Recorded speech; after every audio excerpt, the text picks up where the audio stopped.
Hello students, आज हम discuss करने वाले हैं सोशल एंड कल्चरल ज्योग्राफी में regional studies of major tribes in India. क्योंकि ये जो टॉपिक है इसमें हम जो बात करने वाले हैं उसमें हम रीजनल वेरिएशंस की बात करने वाले हैं। इसके साथ साथ जो डिस्ट्रीब्यूशन है इंडिया में जो आपकी ये जनजातियों का, उनके बारे में हम डिस्कस करेंगे और कौन कौन सी मेन इंडियन ट्राइब्स हैं उनके बारे में देखेंगे, उनके फिजिकल कैरेक्टरिस्टिक्स के बारे में देखेंगे, उनका ऑक्यूपेशन स्ट्रक्चर कैसा है उसको डिस्कस करेंगे। तो आज हम इन सब चीज़ों पे बात करेंगे। सबसे पहले तो आपको पता होना चाहिए कि जनजातियाँ होता क्या है। तो जनजातियाँ बेसिकली ये जो टर्म है ये यूज़ की जाती है जो ट्रेडिशनल पीपल्स होते हैं या जो पुरानी परंपराओं में विश्वास रखते हैं या फिर जिनकी मौलिक संस्कृति अभी भी जिंदा है, तो उन लोगों को क्या कहा जाता है, जनजाति कहा जाता है। या फिर जो मानव समूह अपनी मौलिक संस्कृति को बनाए रखती है जनजाति कहलाती है। इसके साथ साथ साथ यहाँ क्या है, इन्हें क्या क्या आदिम जाति भी बोला जाता है, जनजाति बोला जाता है, वन्य जाति बोला जाता है। आदिम जाति क्यों बोला जाता है? आदिम जाति का मतलब होता है कि जो लोग आदिवासी या पुराने परंपरागत तौर तरीके अपनाकर आज भी रह रहे हैं, यानी जिन लोगों की जो काम है, जिन लोगों का या जिन लोगों की व्यवसाय है, जिन लोगों का रहन सहन है, वो पुराने जो हमारे आदिवासी जो लोग थे उनकी तरह ही है, इसलिए इनको आदिम जाति कहा जाता है। इसके बाद वन्य जाति क्यों कहा जाता है? क्योंकि जितनी भी आप जनजाति देखोगे या जितनी भी ट्राइब्स इंडिया में देखोगे तो वो बेसिकली कहाँ रहती है, वो वन क्षेत्रों में रहती है, इसलिए इनको वन्य जाति भी कहा जाता है। और ये इन लोगों का क्या है, जो सामाजिक संगठन होता है वो हमारा जो मॉडर्न सोसाइटी है या हमारा सभ्य समाज है उससे बिल्कुल ही डिफरेंट होता है, बिल्कुल ही भिन्न होता है। और इन लोगों की जो संस्कृति होती है वो बेसिकली क्या होती है, एंशियंट जो संस्कृति चली आ रही है, एंशियंट जो इनका सोशल स्ट्रक्चर चला आ रहा है, सेम वही संस्कृति अभी भी इनकी जिंदा है। तो ये लोग कैसे हैं, प्राचीन संस्कृति के प्रतीक होते हैं ये लोग। इसके बाद बात करते हैं भारत की प्रमुख जनजातियां। हम सिर्फ जो मेजर ट्राइब्स हैं इंडिया की उनके बारे में बात करेंगे। जैसे गोंड इंडिया की सबसे बड़ी ट्राइब है, तो इसके बारे में हम बात करेंगे। भील जनजाति के बारे में बात करेंगे, नागा जनजाति के बारे में बात करेंगे, संथाल, थारू और टोडा जनजाति। सबसे पहले हम देखते हैं गोंड जनजाति के बारे में। अब गोंड जनजाति जो है वो भारत की सबसे ज़्यादा महत्वपूर्ण और सबसे शक्तिशाली जनजाति है।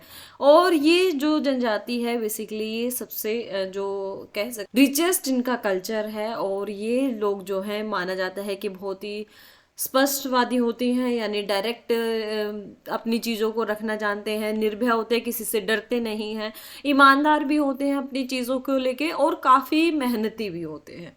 इसके साथ साथ इनके अगर लोकेशन की बात करें तो ये बेसिकली यहाँ पे मिलती है, आपके आंध्र प्रदेश में मिलती है, मध्य प्रदेश में मिलती है, छत्तीसगढ़ में मिलती है। यानी आपका जो सेंट्रल पार्ट है इंडिया का, जैसे मैं आपको दिखा देती हूँ, ये जो आपका इंडिया का जो सेंट्रल पार्ट है इसमें आपकी जो गोंड जनजाति है वो बेसिकली पाई जाती है। इसके बाद ये जो जनजाति है ये काफी वर्गों में बटी हुई है। जैसे अगर आप बंजारा ट्राइब की बात करोगे तो बंजारा के भी अलग अलग सिनोनिम्स हैं। तो ये सारे क्या है कि एक मेन आपका, या ये कह सकते हो कि एक पेड़ की शाखा की तरह, कि एक पेड़ हो गया। पेड़ क्या है आपका, जो यहाँ पर आपका पेड़ क्या है, जो आपका गोंड है ये जनजाति, और इसके ब्रांचेस जो हैं उसको क्या कहा जाता है, उसको अलग अलग नामों से बोला जाता है। और उन ब्रांचेस में जैसे मारिया हो गए, परजा हो गए, भटरा हो गया, गड़ाबा हो गया, हालबा हो गया, उल्वा, धोकर। तो ये सारे के सारे गोंड के वर्ग हैं या उसके छोटे छोटे जो कबीले हैं वो है। इसके बाद यहाँ हम बात करेंगे इनके क्लाइमेटिक कंडीशंस कैसे हैं वहाँ पे। तो वहाँ पर वनस्पति जो है वो मानसूनी मिलती है। इसके साथ साथ वहाँ पे वर्षा कितनी होती है, तो 100 से 150 सेंटीमीटर यहाँ पे वर्षा पाई जाती है। साल, सांगवान, बांस, तेंदू, महुआ के वृक्ष यहाँ पे पाए जाते हैं। और इसके बाद देखो कभी भी जो जनजाति है अभी इतना ज़्यादा उनका प्रोग्रेस नहीं हुआ है कि वो लोग कोई सेकेंडरी या टर्सरी एक्टिविटी में इन्वॉल्व हो, लेकिन कुछ जनजाति ऐसी है कि वो इसमें इन्वॉल्व हो गई है। जैसे संथाल जो जनजाति है आपकी, वो बेसिकली क्या काम शुरू कर दिया है, उन्होंने जो वहाँ के इंडस्ट्रियल जो है उसमें इंडस्ट्रियल वर्कर्स की तरह भी काम करना शुरू कर दिया, वो इलिटरेट से लिटरेट भी होने लगे हैं। इसी तरीके से यहाँ हम बात करें तो जितनी भी ये एक ट्रेडिशन पाया जाता है कि जितनी भी आपकी जो जनजाति होती है उनमें लिटरेसी रेट कम होता है, इस वजह से वहाँ पर ये लोग क्या है अपने वही आदिम जो जाति के काम थे यानी जो प्राइमरी एक्टिविटीज थी वो बेसिकली इनमें की जाती है। तो इनमें कौन कौन से काम किया जाता है?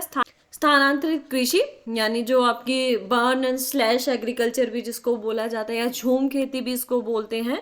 तो यहाँ इस बर्न एंड स्लैश एग्रीकल्चर को पेराडा ये लोग बोलते हैं। तो ये पेराडा जो है ये बेसिकली ये जो पेराडा जो है ये बेसिकली लोकल टर्म है गोंड जनजाति का।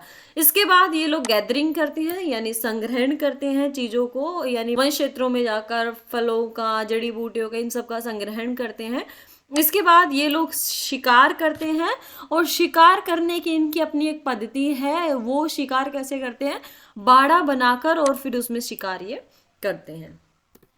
इसके बाद बात करते हैं इनके भोजन की। तो भोजन में चावल, कंदमूल या फिर फल फूल और मांस और शराब को ये लोग महुआ कहते हैं। तो ये इनके मुख्य भोजन है। इसके बाद पहनावा की बात करें तो पहले ये क्या होते थे कि कुछ भी कपड़ा अपने शरीर पे नहीं पहनते थे या फिर वस्त्रहीन होते थे, लेकिन अब ये लोग क्या है ट्रेडिशन थोड़ा चेंज हो रहा है इन लोगों का और ये सूती वस्त्र पहनने लगे हैं। इसके बाद यहाँ पर स्त्रियां जो हैं वो बेसिकली क्या करती है, मूंगा या फिर नकली मोती हो गया, लोहा हो गया, एल्युमिनियम हो गया या फिर पीतल के आभूषण पहनती है। इसके बाद गूदना यहाँ पे प्रचलन है। गूदना क्या होता है? हाथ पर आपने कभी अगर जो नॉर्दर्न इंडिया में है और जो पुराने लोगों से जुड़े हुए हैं या हमारे दादा परदादा या दादी को आपने देखा होगा हाथ पर या तो उनके नाम लिखा होता है या फिर ओम या कुछ ऐसे कुछ बना होता है। तो यही सेम ट्रेडिशन जो है गोंड जनजाति में भी है।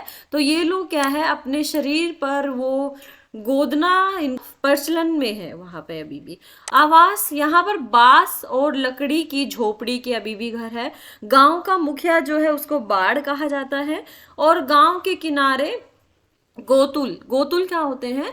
जो कुंवारे लड़के और लड़कियां होती हैं उनके सोने के लिए वहां पे घर बनाए जाते हैं। इसके साथ साथ ये लोग आज भी तीर और धनुष को साथ में रखते हैं और उनसे क्या करते हैं, शिकार करने का काम करते हैं। और यहाँ जो समाज है वो बेसिकली कैसा है, यानी अभी भी पुरुष प्रधान समाज है। वहां पर जो डोमिनेंस है इस सोसाइटी पर वो अभी भी किसका है?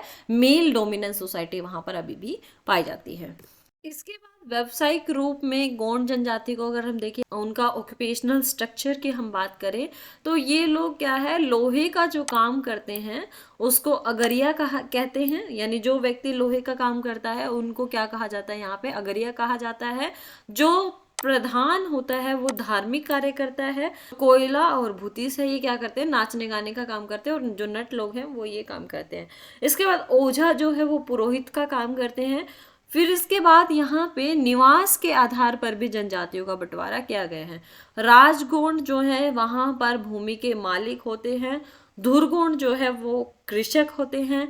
मारिया गोंड जो है वो शिकारी होते हैं। मुरिया जो है वो श्रमिक होते हैं। और विवाह यहाँ पर कैसे होते हैं? 3 तरीके से यहाँ पर विवाह पद्धति है या 3 तरीके से यहाँ पर विवाह किया जाता है। एक मर्मी विवाह किया जाता है, एक लमसेन विवाह किया जाता है और तीसरा अपहरण करके यहाँ पर विवाह किया जाता है। इसके बाद हम बात करते हैं दूसरी जो मेन ट्राइब है इंडिया की उसकी, यानी जो भील जनजाति है उसके बारे में हम बात करेंगे। अब भील जनजाति जो है वो बेसिकली कहाँ पाई जाती है? आपके राजस्थान, मध्य प्रदेश, खानदेश और गुजरात का जो रीजन है, जैसे मैं आपको यहाँ दिखाऊं, ये वाला जो आपका पार्ट है ये पूरा किस ट्राइब का है? आपकी जो भील ट्राइब है उसका रीजन है। अब यहाँ पर हम भील के बारे में बात करते हैं तो ये लोग बेसिकली कहाँ के मूल निवासी? अरावली के, क्योंकि ये जो आपका पार्ट है यहाँ पर बेसिकली कौन से माउंटेन्स है? आपके अरावली माउंटेन्स पाए जाते हैं। तो इन लोगों को क्या कहा जाता है? ये मूल निवासी कहाँ के हैं? आपके जो अरावली माउंटेन्स है उनके, इनको मूल निवासी कहा जाता है। इसके बाद हम बात करते हैं भील शब्द की, क्योंकि ये भी एक अलग शब्द है। कुछ कहते हैं कि धनुष जो है, धनुष बनाने वालों को भील कहा जाता है। तो संस्कृत साहित्य जो है उसमें निषाद द्रविड़ के व्हील या बीलू से बना है ऐसा माना जाता है, जिसका अर्थ क्या होता है, धनुष होता है, या संस्कृत में इसको भीद कहा जाता है। भीद मतलब होता है भेदना या फिर निशाना लगाना।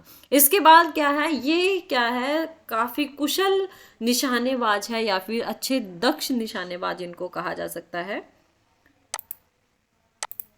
इसके बाद यहाँ शाखाएं की बात करें, जैसे हमने उसमें देखा था कि जो गोत्र हो गई या ब्रांचेस, मैंने आपको बताया था कि एक पेड़ की तरह क्या है, भील क्या है, एक पेड़ है और इसकी सब ब्रांचेस या ब्रांचेस क्या है, आपकी डोमरी, ढोली, मेवारी, राड़वी, ये सब क्या है, इसकी भील जनजाति की सब ट्राइब्स हैं। इसके बाद वर्ण शंकर जातियाँ। वर्ण शंकर जातियाँ क्या है कि जब जो आपका क्या है, दो ट्राइब से जब कोई जाति बनती है तो उसको क्या बोला जाता है, वर्ण शंकर बोला जाता है। तो इसमें भील और मीणा जब मिले तो इससे एक नई जाति की उत्पत्ति हुई, जिसको क्या कहा जाता है, भील मीणा कहा जाता है। इसके बाद अब यहाँ की जलवायविक दशाओं की बात करते हैं। तो ये यहाँ पर जो जलवायविक दशाएं हैं वो कैसी मिलती है, अर्धशुष्क मिलती है। और अर्धशुष्क से हम किसकी तरफ जाते हैं, मानसूनी जो जलवायु उसकी तरफ जाते हैं। इसमें यहाँ पर मुख्य नदियों की अगर हम बात करें तो यहाँ पे नर्मदा, तापी और माही नदियाँ, जैसे मैं आपको लोकेशन वाइज दिखाऊं यहाँ पे, तो यहाँ से आपकी क्या है, नर्मदा निकलती है, यहाँ फिर तापी है आपकी, और माही जो है वो इस रीजन में बहती है। तो 3 यहाँ पे मुख्य नदियां हैं इनकी। अगर हम टेम्परेचर की बात करें तो यहाँ पे टेम्परेचर बेसिकली कितना होता है, 10 डिग्री से 43 डिग्री के आसपास पहुंच जाते हैं। यानी जून जुलाई का जो महीना है वहाँ पर यहाँ पर हाईएस्ट टेम्परेचर पहुंच जाता है 43 डिग्री तक। इसके बाद हम बात करें वर्षा की, तो यहाँ पे वर्षा काफ़ी कम होती है। यहाँ पे 50 सेंटीमीटर से 125 सेंटीमीटर वर्षा पाई जाती है। क्योंकि करते हो, जब इधर से इधर की तरफ जाना शुरू करते हो, यानी इस रीजन में जितनी वर्षा हो रही है इसका कम होते होते ये हरियाणा में 60 सेंटीमीटर वार्षिक वर्षा बचती है, और राजस्थान के लास्ट कॉर्नर तक जाते जाते 10 सेंटीमीटर वार्षिक वर्षा बच जाती है। तो ये क्या है, यहाँ पर क्या है, मेन रीजन है कि वर्षा यहाँ पर क्या है, कम पाई जाती है। इसके बाद बात करते हैं यहाँ पर वन की, तो यहाँ पर आम, अहुआ, बांस, सांगवान, टीमरू और प्लास के वृक्ष पाए जाते हैं। अब व्यवसाय की बात करते हैं कि यहाँ पर कौन कौन से मुख्य व्यवसाय पाए जाते हैं। तो यहाँ पर स्थायी कृषक है। यहाँ पर आप लोगों को ये ध्यान रखना है कि गोंड जो जनजाति है वो स्थानांतरित कृषि करती है, जिसको या फिर उसको वन एंड स्लैश एग्रीकल्चर भी कहते हैं, और उसको वो लोग क्या नाम देते थे, पराड़ा। यहाँ पर बेसिकली लोग क्या कर रहे हैं, स्थायी एग्रीकल्चर कर रहे हैं, इसके साथ शिकार कर रहे हैं और पशुपालन कर रहे हैं। यहाँ पर ऑक्यूपेशनल थोड़ा चेंज है, तो ये ध्यान रखना है आप लोगों को। इसके बाद पहनावा की बात करें तो पुरुष यहाँ पर क्या पहनते हैं, लंगोटी पहनते हैं, अंगोछा पहनते हैं, पगड़ी पहनते हैं। स्त्रियाँ यहाँ पर क्या पहनती है, घाघरा पहनती है, लंबा घूंघट करती है, हाथों में छल्ले पहनती है, कड़े पहनती है, गले में हंसली पहनती है, माला, माथे पर चांदी का बोरला लगाती है। तो इस तरीके का ये थोड़ा राजस्थानी कल्चर भी आप लोगों ने कभी देखा हो तो आप लोग देखोगे कि भील जनजाति का कल्चर कितना रिच है। इसके बाद हम बात करते हैं भील के आवास की। तो यहाँ पर आपको स्कैटरिंग टाइप के घर मिलेंगे, यानी 4-5 घर एक गांव में है तो काफ़ी दूर जाके 10-12 घर वहाँ मिलेंगे। इस तरीके से क्या है कि स्कैटर है या बिखरे हुए, जिसे आप कह सकते हो, परकीर्ण प्रकार की या बिखरे प्रकार की बस्तियाँ यहाँ पर पाई जाती है। ये समाज भी कैसा है, ये समाज भी पुरुष प्रधान है। एकल परिवार व्यवस्था यहाँ पर है, यानी यहाँ पर न्यूक्लियर फैमिली पाई जाती है, जॉइंट फैमिली नहीं होती है। इसके बाद यहाँ पर जो गांव का मुखिया होता है उसको क्या कहा जाता है, गोमती कहा जाता है, या पटेल या फिर मुखी कहा जाता है। अब यहाँ पर हम विवाह की बात करते हैं। अब जैसे हमने देखा था गोंड में 3 तरीके का विवाह होता है, लेकिन यहाँ पर क्या है, एक विवाह प्रथा है जिसको क्या कहा जाता है, कन्या राशि विवाह प्रथा। या इसके बाद हम बात करते हैं अंधविश्वास की, कि ये लोग काफी जादू टोना, अंधविश्वास या फिर आत्मा परमात्मा, इन सब में काफी बिलीव करते हैं। इसके बाद यहाँ पे त्योहार की बात करें तो ये लोग दशहरा, दीपावली, होली, गोल घगेड़ा, होली के समय जो होता है गोल घगेड़ा त्योहार है इनका, तो ये लोग यहाँ पे सेलिब्रेट करते हैं। इसके बाद ये जो दो लोकेशन आपको दिख रही है, तो ये लोकेशन आपकी क्या दिखा रही है, गोंड जनजाति को, और ये लोकेशन आपको दिखा रही है भील जनजाति को। तो आप लोगों को ये ध्यान रखना है, कभी भी कोई भी आप क्वेश्चन लिखते हैं या कभी भी आप कॉम्पिटिटिव एग्जाम में जाएंगे, नेट जेआरएफ का भी आप एग्जाम दोगे, तो आपको अपना मैप वर्क इतना स्ट्रोंग रखना है कि आप लोगों को पता होना चाहिए कि कहाँ पर कौन सी चीज़ पाई जा रही है।